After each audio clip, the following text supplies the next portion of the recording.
Nursing ভর্তি পরীক্ষার্থীদের এই একটি সিদ্ধান্তে সবকিছু নষ্ট হয়ে যেতে পারে। সো এটা খুবই গুরুত্বপূর্ণ একটা বিষয় যে তোমার জিপিএ অনুযায়ী তুমি ডিপ্লোমা, বিএসসি নাকি মিডওয়াইফারি কোনটাতে দিলে তোমার জন্য ভালো হবে। আজকের এই ভিডিওতে এই সব নিয়ে বিস্তারিত আলোচনা করা হবে। চলো ভিডিওটা শুরু করতেছি।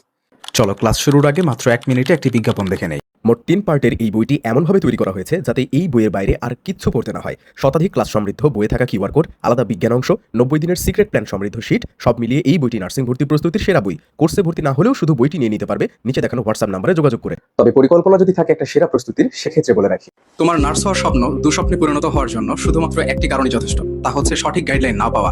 যদি ব্যর্থ না হতে চাও তাহলে অবশ্যই মেন্টরদের গাইডলাইন নেওয়া অনিবার্য। ফার্স্ট সেকেন্ড থার্ড টাইমারদের জন্য আমরা নিয়ে এসেছি এমন একটি কোর্স যা ইতিমধ্যে শিক্ষার্থীদের বিশ্বাস অর্জন করেছে এবং হয়েছে আস্থার প্রতীক।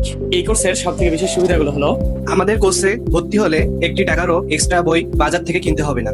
সব সাবজেক্টের কম্প্যাক্ট বইগুলো আমাদের কোচিং থেকেই দেওয়া হবে। মনে রাখবে, তুমি সেই কোর্সে এনরোল করছো যেখানে অলরেডি অসংখ্য শিক্ষার্থী সফল হয়েছে। তাদের রিভিউগুলো দেখলেই বুঝতে পারবে। চান্সপ্রাপ্ত শিক্ষার্থীদের কথা শুনে ভর্তি হও। ভাইয়ার একটা বই এবং ভাইয়ার ক্লাসগুলোই যথেষ্ট। Kapasia, Gazipur. MN master nursing coaching সেরা, নার্সিং ইনস্টিটিউট, কিশোরগঞ্জ। হাতের সময় ছিল মাত্র 1.5 মাস। Nursing and midwifery, Jessore. ঠিক এরকম অসংখ্য রিভিউ ছড়িয়ে ছিটিয়ে রয়েছে, অসংখ্য চান্সপ্রাপ্ত স্টুডেন্টের রিভিউ। আমাদের বই, বড় teacher panel, exam batch, routine, revision, এই সব কিছু এমন একটি কোর্সের মধ্যে পাচ্ছ যে কোর্স ফি তোমাকে অবাক করতে বাধ্য। একদম রিজনেবল, যেন তোমরা সবাই এনরোল করতে পারো। এরপর যদি ক্লাস কোয়ালিটি নিয়ে সন্দেহ থাকে আমাদের হোয়াটসঅ্যাপে না করো, ডেমো ক্লাস দেখো, নিজে বিবেচনা করো। এই কোর্সে আরো অসংখ্য সিক্রেট ফ্যাসিলিটিস আছে যা অন্য কোথাও নেই।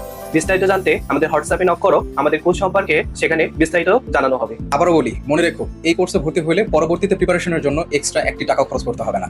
01797710326 এই নাম্বারে হোয়াটসঅ্যাপ অথবা কল করে জেনে নাও বিস্তারিত। ভিডিও শুরুতে বলে রাখি, এই প্রশ্নটা রেখেছিল আমাদের ফ্রি গ্রুপের স্টুডেন্ট। সো ফ্রি গ্রুপের স্টুডেন্টদের কথাকে আমরা কতটুকু পাত্তা দিই তোমরা বুঝতেই পারতেছো। আর আমাদের ফ্রি গ্রুপ কি, যেখানে আমরা 6000 শিক্ষার্থীকে ফ্রিতে অ্যাড করাচ্ছি, যেখানে লাইভ ক্লাস রেগুলার হচ্ছে, যারা ভালো পড়তেছে তাদেরকে 3 পার্টের বই অব্দি ফ্রি দেওয়া হচ্ছে এবং সর্বোচ্চ 6000 শিক্ষার্থী অ্যাড হতে পারবে। তোমরা যারা অ্যাড হতে চাচ্ছ, যে ভিডিওটা দেখতেছো, এই ভিডিওর লিঙ্কে ক্লিক করে নিচে কমেন্ট বক্সে একটা লিঙ্ক পেয়ে যাবা হোয়াটসঅ্যাপের। ওই লিঙ্কে ক্লিক করে তুমি অ্যাড হয়ে নিলে ওইখানে সবকিছু পেয়ে যাবা। দেখতেই পাচ্ছ তাদের কথার কতটুকু গুরুত্ব দিচ্ছে আমরা। যাই হোক, তাহলে কিভাবে হিসাব করতে হবে সেটা একটু শুরুতে বলে দিই। দেখো, ফ্রি গ্রুপে কিন্তু অবশ্যই অ্যাড হয়ে নাও, তোমাদের জন্য অনেক ভালো হবে।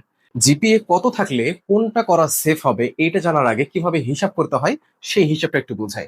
নার্সিং ভর্তি পরীক্ষা মোটমাট 150 নাম্বারের মধ্যে হয়। এর মধ্যে 50 মার্ক থাকে জিপিএ এর উপরে, আর 100 মার্কের একটা পরীক্ষা হয়। এই মোটমাট 150।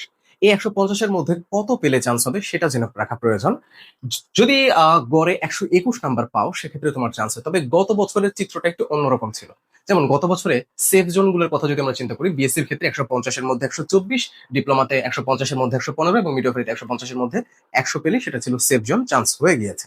তাহলে ধরে নাও তোমার এসএসসির জিপিএ ছিল 4 আর হ্যাঁ, জিপিএ কিভাবে হিসাব করতে হয়, এসএসসি কে এই যে আমি লিখে দিয়েছি, এসএসসি কে 5 দিয়ে গুণ করতে হয়, এইচএসসি কে 5 দিয়ে গুণ করতে হয়, তারপর সেই দুটোকে যোগ করতে হয়। এই হয়ে গেল মোটমাট 50। তাহলে 50 মার্ক থাকে জিপিএ এর উপরে। এখন ধরে নাও তোমার এসএসসি জিপিএ ছিল 4.50, 5 দিয়ে গুণ করো। এইচএসসি জিপিএ 4.30, 5 দিয়ে গুণ করো। তাহলে গুণ করে যা পেলে ওটাকে যোগ করো, 44 নাম্বার। আর আমাদের চান্স পাওয়ার জন্য গড়ে যেন কত পেতে হতো, 121। তাহলে ওখান থেকে বিয়োগ করলে পেয়ে যাবো। তবে গত বছরে বিএসসি তে চান্স হয়েছিল 124-এ, তাই না? তাহলে ওই বছরের ক্ষেত্রে আমরা একটু বিবেচনা করে দেখি। 124 থেকে আমরা যদি আমাদের জিপিএ মার্কটা বাদ দিই তাহলে আসে 80। তার মানে 100 মার্কের যে পরীক্ষাটা আমরা দিই, সেই পরীক্ষা দিয়ে আমাদেরকে 80 উঠাইতে হবে। আবার মিডওয়াইফারিতে 100-তে চান্স হয়েছিল, তাই না? দেখলা তো ওখানে। তাহলে মিডওয়াইফারি থেকে তুমি তোমার জিপিএ মার্কটা বাদ দাও, আসতেছে 56। মানে ওই বছর তোমার চান্স পাওয়ার জন্য মাত্র 56 লাগতো তোমার ক্ষেত্রে। এখন 44-এর জায়গায় তোমার জিপিএ কত এসেছে তুমি সেটা হিসাব করে নাও, তাহলেই হয়ে গেল। এখন তবে গড়ে কিন্তু 121-এর চান্স হয়, তাই ওইটার হিসাবে আমরা একটু তোমাদেরকে যদি বোঝানোর চেষ্টা করি। তুমি হিসাব করে দেখো যে 100 মার্কের যে পরীক্ষা, সেই পরীক্ষা দিয়ে তোমাকে কত মার্ক উঠাইতে হবে। এখন আমি এইখানে যেটা বলে রেখেছি, দেখো, আমি কারো আশা ভঙ্গ করতে চাই না, তোমার স্বপ্ন তোমার কাছে। তবে অ্যাজ ইউজুয়াল যেটা হয়ে থাকে আমি সেটাই তোমাদেরকে বলবো।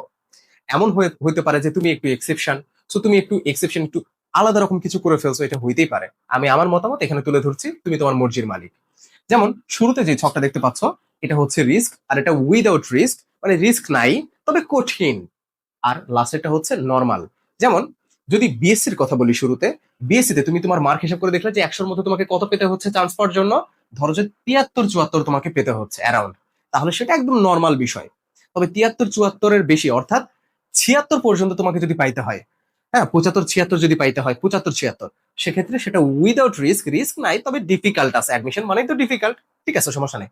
তবে যদি তুমি হিসাব করে দেখো যে 76-এর বেশি, সরি, যদি হিসাব করে দেখো যে 84-85 থেকে উপরে পাইতে হইতেছে, এই 76 থেকে শুরু করে 76, 77, 78, 79, 80, 81, 82, 83 পর্যন্ত কোনো সমস্যা ছিল না। কিন্তু যদি দেখো 84-85 বা 84-85 বেশি পেতে হচ্ছে, তাহলে সেটা তোমার জন্য অনেক বেশি রিস্ক হয়ে যায়। সেটা আমি না দেওয়ার জন্য তোমাকে বলবো, তোমার জন্য ভালো হবে। এখন ডিপ্লোমার জন্য বলি, যদি হিসাব করে দেখো যে তোমাকে 76-77 পেতে হচ্ছে, তাহলে সেটা তোমার জন্য অনেক বেশি নর্মাল, সেটা কোনো ব্যাপারই না। তবে যদি তুমি যদি দেখো যে 79 বা 80 বা এর থেকে কত পর্যন্ত, এই যে 86-87 দেওয়া আছে না, মানে 85 পর্যন্ত যদি তোমাকে পেতে হয়, 79 বা 80 বা 81, 82, 83, 84, হ্যাঁ এই পর্যন্ত পাইলেও সেটা তোমার জন্য উইদাউট রিস্ক, বাট মানে কঠিন আছে আর কি, কঠিন আছে। যদি দেখো আবার যে 86-87 বা 86-87 প্লাস প্লাস পেতে হচ্ছে, এর থেকে বেশি পেতে হচ্ছে, তাহলে সেটা তোমার জন্য অনেক বেশি রিস্ক হয়ে যায়। আর মিডওয়েফারির ক্ষেত্রে তো কিছু বলা নাই, কারণ মিডওয়েফারির পরে কিছু নাই। সো সবশেষে জায়গা না হলে তোমাকে মিডওয়েফারিতেই দিতে হবে। আশা করি ব্যাপারটা বুঝাতে পারছি, নর্মাল, উইদাউট রিস্ক আর রিস্ক, ঠিক আছে? ওকে।